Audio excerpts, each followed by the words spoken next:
Hello guys, I am Shri Agarwal. मैं आपके लिए यूजीसी नेट फर्स्ट पेपर का टॉपिक हायर एजुकेशन सिस्टम लेकर आया हूं, जिसमें हम सबसे पहले ये पढ़ते हैं प्राचीन भारत में शिक्षा। ऐसे विद्यालय जहां विद्यार्थी अपने परिवार से दूर गुरु के परिवार का हिस्सा बनकर शिक्षा प्राप्त करते थे। भारत के प्राचीन इतिहास में ऐसे विद्यालयों का विशेष महत्व था। प्रसिद्ध आचार्यों के गुरुकुल में पढ़े सब छात्रों को बहुत सम्मान होता था। राम ने ऋषि वशिष्ठ के यहाँ रहकर शिक्षा प्राप्त की थी। इसी प्रकार पांडवों ने ऋषि द्रोण के यहाँ रहकर शिक्षा प्राप्त की थी।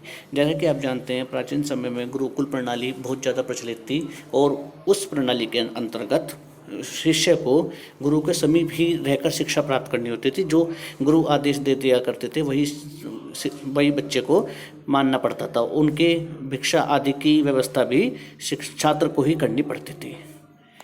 उसके बाद हम पढ़ते हैं अंग्रेजों के समय में भारत में शिक्षा।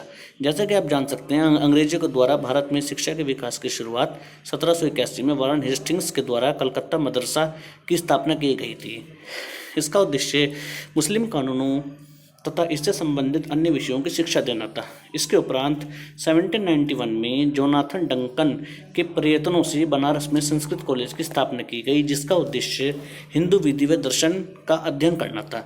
1800 में लॉर्ड वेलेस्ली के द्वारा फोर्ट विलियम की स्थापना की गई, जहां अधिकारियों को विभिन्न भारतीय भाषा तथा रीति रिवाजों में शिक्षा दी जाती थी। उसके बाद हमारे प्राचीन भारत के गुरुकुलों में 3 प्रकार की शिक्षा का प्रावधान था। जैसे गुरुकुल, जैसा कि मैंने आपको बताया, गुरुकुल वह स्थान था जहाँ विद्यार्थी को आश्रम में गुरु के साथ रहकर विद्याध्ययन करना होता था। परिषद, जहाँ विशेषज्ञ के द्वारा शिक्षा प्राप्त की जाती थी, जहाँ जाने की आवश्यकता नहीं थी। तपस्थली, जहाँ बड़े बड़े सम्मेलन होते थे, वे सभाओं तथा प्रवचनों से ज्ञान का अर्जन होता है।